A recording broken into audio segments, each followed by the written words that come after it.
Non, ça, je veux pas que tu le filmes. Bon bah alors.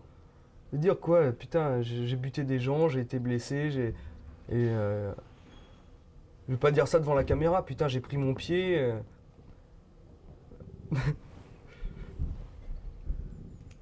Pas à tuer, mais c'est complètement.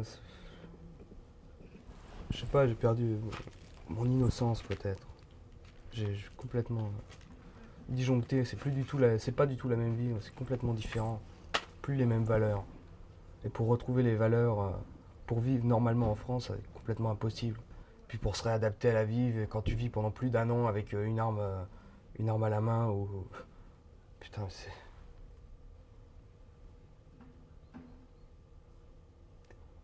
c'est des sensations les sensations que j'ai ici, c'est des trucs que j'aurais jamais en France, que je pourrais jamais avoir en France. Quand tu parles avec des anciens combattants, tous te disent que la meilleure période de leur vie, ça a été quand ils étaient en guerre. Il n'y en a aucun qui va te dire c'était terrible. Il va te dire ça aussi, mais profondément quand tu es avec eux, ils te disent mais c'est le seul moment où j'ai vécu, où j'ai senti mon sang circuler dans mes veines. You never wanted a regular type life. The fuck is that? Barbecues and ball games? Yeah. This regular type life, that your life?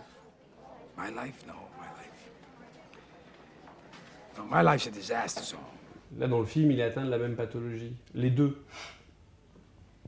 Que ça soit Al Pacino qui le dit à un moment, il dit voilà, je suis un chasseur et je ne vis que... Je suis ce que je traque. Ce qu'il dit, et c'est quelque part, le journalisme, il y a un peu de ça. Tu deviens en fait ce que tu filmes. À quelque chose près. Tu deviens... Ouais, c'est ça, tu deviens ce que tu filmes. Tu t'en rapproches. Et donc en caméra, quand tu es derrière l'œilleton, bah ouais, il y a ça. Si tu fréquentes trop de soldats, tu deviens toi-même un petit peu soldat. Mais ce qui est normal, c'est que tu es obligé de devenir comme eux pour te faire accepter par eux.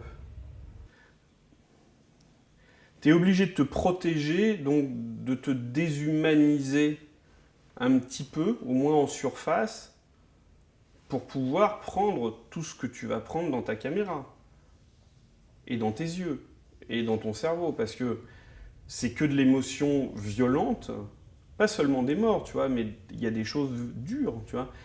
Et en fait, eux, les soldats le font, et ceux qui n'y arrivent pas, ils craquent, ils repartent à l'arrière. Et toi, avec ta caméra, t'es pareil, c'est-à-dire que soit tu craques, et tu filmes plus, tu fais autre chose. Soit tu continues avec eux, et puis surtout, il faut quand même le dire, ce que personne ne dit, c'est que t'es bourré d'adrénaline. Tu vois, la véritable histoire, ce que personne n'ose dire, mais pourquoi les gens y revont, pourquoi ils repartent au combat, parce qu'ils prennent des shoots d'adrénaline surréels, enfin c'est immense. Moi, ce que je voulais être chef de guerre international, mais il n'y avait pas de place, hein. Toutes les places étaient prises, c'était fini. Moi, je voulais être Laurence d'Arabie, je voulais être André Malraux, mais il n'y a pas. Voilà, ça se faisait plus. Mon père était pilote, tu vois, pendant la Seconde Guerre mondiale, à Londres, dans la Royal Air Force, donc tu dis, wow, va falloir y aller là quand même, hein. Et il y avait plus ce challenge-là, il y avait ce côté, moi, il faut que je fasse un truc qui dépote. Comme ça se passait pas bien familialement, tu te construis en fait tu te construis une vie. Tu rêves d'aventure, tu vois, je lisais Corto Maltese, Le Seigneur des Anneaux. 14-15 ans, c'est le moment où tu commences à chercher ta personnalité, tu dis voilà. Et moi, c'était vivre des grandes aventures.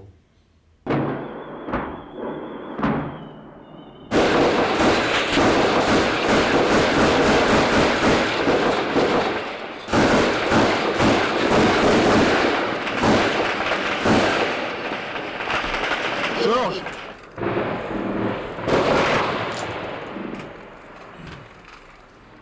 L'idée, c'est de capter en fait les visages des gens. Il y en a qui sont spécialisés sur les hommes au travail. Moi, c'était les hommes en guerre.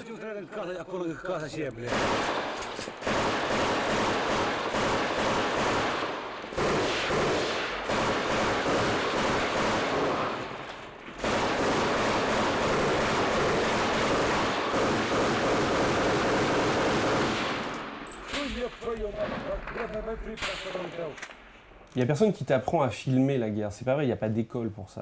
On t'apprend le cadre classique, c'est-à-dire tu as une caméra, tu mets l'œil dedans, tu appuies sur un bouton et tu filmes. Et tu as des plans, tu fais...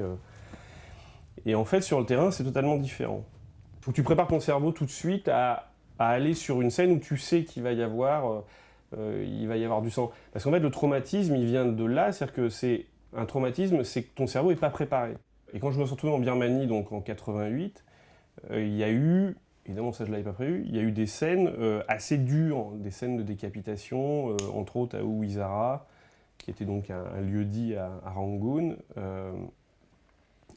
Dès que la révolution, entre parenthèses, de 88 a commencé, ils ont commencé à se liquider les uns les autres, à se couper la tête. Tous les gens qui étaient soupçonnés de, tu vois, comment dire, d'être proches du régime, etc., se faisaient couper la tête, ils étaient dénoncés. Enfin bon, c'était un peu l'équivalent de la guillotine pendant notre révolution.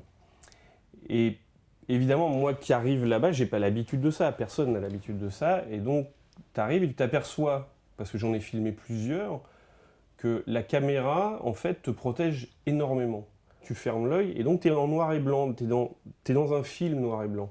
C'est-à-dire que vraiment, la caméra est un filtre.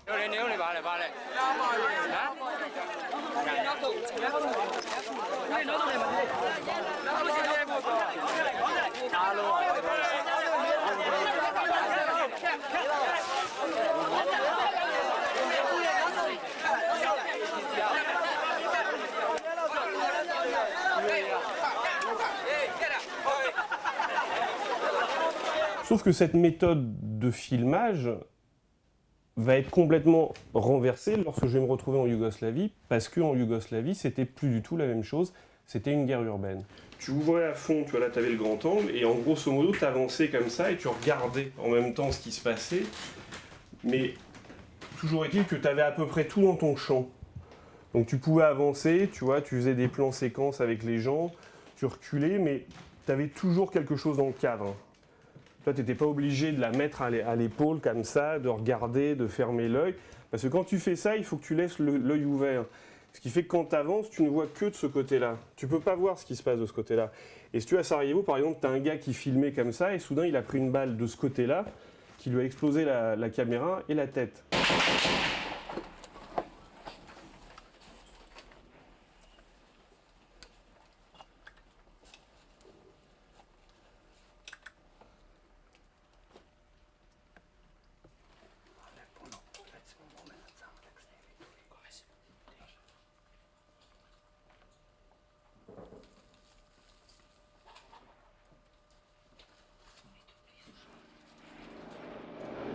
Christ, I don't know what you're doing up there, but you better get your ass down here, buddy. Come on, man, get down here. You're gonna get ripped to shit.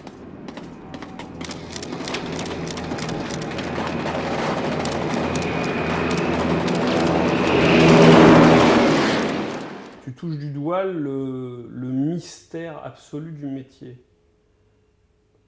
Pourquoi alors qu'autour de toi, tout est en train de s'écrouler, qu'il y a des bombardements, ça tire, il y a un gars avec un appareil photo, une caméra qui fait les images.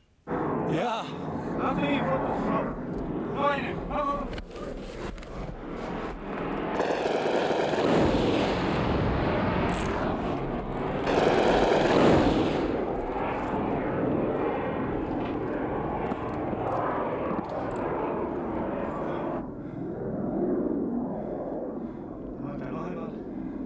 Pendant qu'il se passe une scène, tu peux pas mettre ta caméra dans le ciel ou en train de filmer des chaussures. Sinon, quel est l'intérêt d'être ici si c'est pour ne pas filmer? Enfin, tu vois, le principe, il est quand même de base. C'est-à-dire que quel est l'intérêt d'aller d'aller suivre un conflit et de ne pas filmer?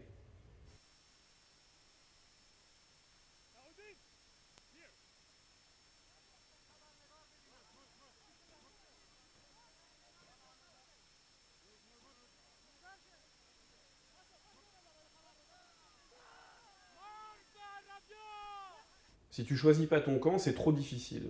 C'est-à-dire que tu peux pas passer de l'un à l'autre. Tu peux pas être avec les républicains espagnols et puis avec les franquistes. Tu peux pas être avec la résistance puis avec les nazis. Tu peux pas être avec la guérilla, alors que maintenant tout le monde le fait. Et en Yougoslavie, je me suis vraiment pris la gueule assez sévèrement avec des journalistes parce qu'ils allaient de l'un à l'autre. Ils étaient du côté croate et puis hop, ils passaient de l'autre côté, du côté serbe. Et puis ils passaient du côté croate, ce qui pour moi était impensable. Tu choisis au départ, il y a ceux qui sont les malheureux, ceux qui sont en faiblesse, et puis il y a ceux qui les écrasent. Donc après, c'est ton choix.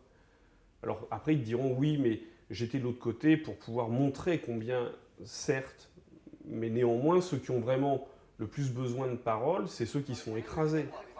C'est pas ceux qui sont en train d'écraser. Mais eux te diront, oui, mais il faut donner aussi la parole au bourreau, ce qui pour moi est pas possible. Pour moi, c'est une perversion journalistique.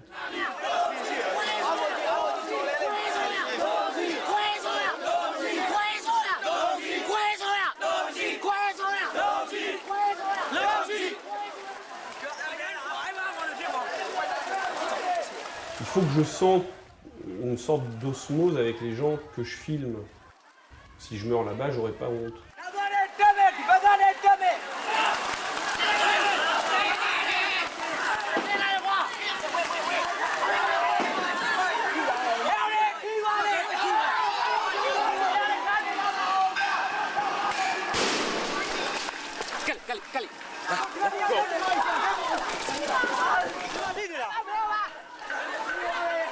En sortant de Birmanie en octobre 88, je me suis retrouvé dans la situation en me disant est-ce que tout ça vaut bien la peine de continuer à faire des images? Et en fait, j'ai rejoint en fait la guérilla où il y avait tous les étudiants qui s'étaient répartis le long de la frontière avec la Thaïlande.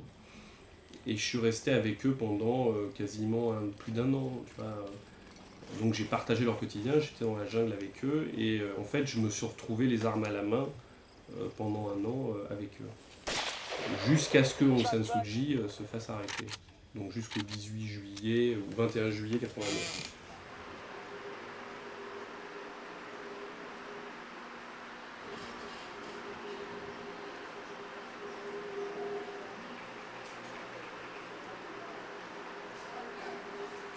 Je pense qu'être que journaliste, c'est compliqué face à des situations et l'histoire le montre. C'est-à-dire qu'à un moment, il faut prendre parti. Il faut aller plus loin. La plume, la caméra, la photo, tout ça n'est pas suffisante pour faire changer les choses. This is an English translation from the Burmese original of a letter which was sent to General Sormaung yesterday while he was still chairman of the State Committee for the Establishment of Law and Order. 1. Every citizen in every nation is entitled to such basic human rights as freedom of thought, expression, speech, association, demonstration and belief. En 1988, quand j'étais en Birmanie, je suis resté 2 mois et demi et j'avais un visa de 7 jours. Je suis resté 68 jours, donc j'étais total clandestin. Et en fait, ils m'ont arrêté à l'aéroport. Je me suis dit, ok, ils peuvent m'arrêter, ils peuvent me mettre en prison, je m'en fous en fait. J'ai fait mon métier, j'ai été la bonne personne au bon moment, au bon endroit, ce qui n'est pas évident quand tu es journaliste. Et j'ai vraiment fait mon devoir, entre parenthèses, de journaliste, c'est-à-dire d'être là avec ma caméra tout le temps. J'ai été quand même exclusif mondial quand même pendant plusieurs jours, voire plusieurs semaines. J'étais la seule source d'information à un moment donné. Donc pour moi, c'était juste inouï. Donc ils pouvaient m'arrêter, me suspendre en l'air. Inch'Allah. When I was here, I wanted to be there. When I was there, all I could think of was getting back into the jungle. I'm here a week now. Waiting for a mission. On a tous vécu ça, c'est-à-dire que tu rentres d'opérations, de reportages, et en fait, tu te retrouves dans un environnement dans lequel tu te dis qu'est-ce que je fais ici et en fait, t'as qu'une hâte, c'est de repartir là, parce que t'es pas très bien en fait dans la société dans laquelle on est, puisqu'évidemment tu viens de très loin, d'un conflit.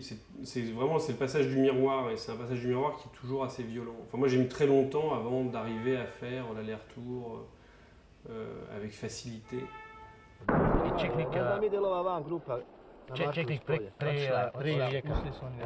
Ušli su. Si podelil mek là-bas, ils ont plus de munitions. Ils sont derrière,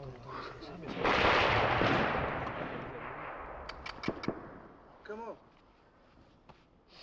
Quickly. Power.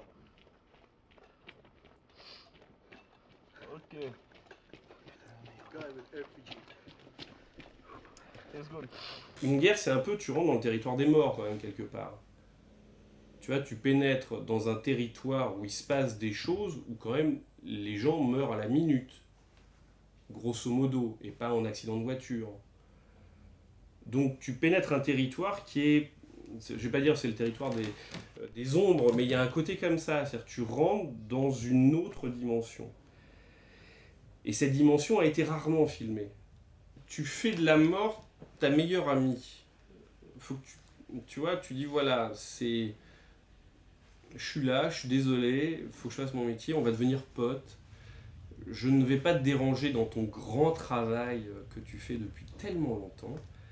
Mais voilà, on va juste être là à côté, hein, on va filmer un peu, mais on va pas vous déranger.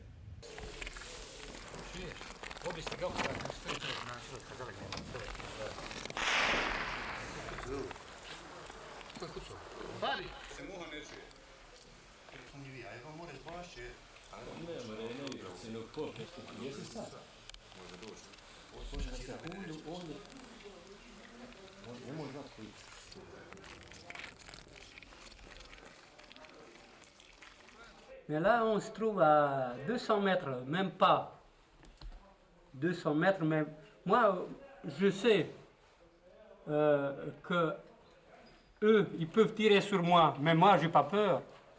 C'était à Mostar, c'était en 92, en juin 92, je crois. Et il avait passé toute sa vie en France. Il avait travaillé chez Renault à Boulogne-Billancourt. Il était marié à une Serbe. Et il est revenu pour défendre sa ville qui était Mostar. Et quand on l'a trouvé, je crois que c'est vraiment par hasard d'ailleurs, c'était vraiment sur la ligne de front. T'avais les Serbes d'un côté, le fleuve, les Croates de l'autre. Et en fait, il venait tuer son premier homme en fait. Mais comment vous êtes devenu sniper? Je suis devenu sniper parce que dans le temps, même maintenant, j'étais un beau chasseur. Je suis même maintenant chasseur ou chevreuil. Puis des chevreuils, c'est des bêtes qui courent vite. C'est pour ça que les gars ils m'ont dit viens ici parce que les Tchétniks ils courent vite, mais c'est toi qui peux arriver à faire quelque chose. C'est pour ça que je suis là. Tu peux pas regarder de loin, tu vois, tu peux pas te mettre à la fenêtre de ton hôtel, mettre ta caméra, il faut que tu ailles au contact. Donc tu es obligé de rentrer dans cette vaste folie qui est une guerre parmi les hommes. Enfin, en gros, c'est ça, quoi. Là, tu vois des choses que tu verras nulle part ailleurs. Tu vois les gens sans masque, les gens sont réels, enfin, tu vois, tu as des scènes, il y a des choses de solidarité humaine qui sont hallucinantes et des choses qui sont terrifiantes. Tu vois, t'as vraiment l'être humain dans ses extrêmes, en fait. Et ça m'intéresse. He left the job after. Just out the fucking... There's a dab on the back. Doesn't go off. Looking a bit white. Skeleton. Squelette. As the weather conditions closing on us, Digger. Yeah, we have to be at 5:30 exactly, not ready to go at 5:30. Equipment, everything. Tonight we have to find bags for the rockets because we have to carry everything. Of course, when we will be in Markovich Polye, most of the material will stay behind with 1 or 3 men, okay? Même situation pour nous, hein. Alors, il faut aller voir le gros con là-haut et puis lui expliquer qu'on a besoin d'artillerie. Le problème c'est que même s'ils neutralisent 1 ou 2 bunkers en face de chez moi, on est toujours à découvert. J'aimerais bien savoir comment on peut les faire péter le bunker qui est en face avec un type avec leur mitrailleuse sans risquer la vie de mes hommes.